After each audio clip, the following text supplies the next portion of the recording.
এই দেখো বন্ধুরা,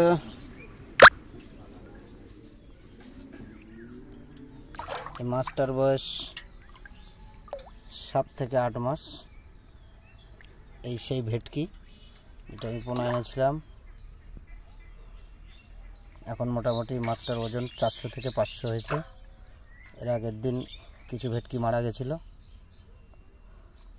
তাই ভিডিও করতে পারিনি। আজকে এটা তাজা আছে। এটাকে এখন এক পুকুর থেকে আরেকটাতে ছাড়বো।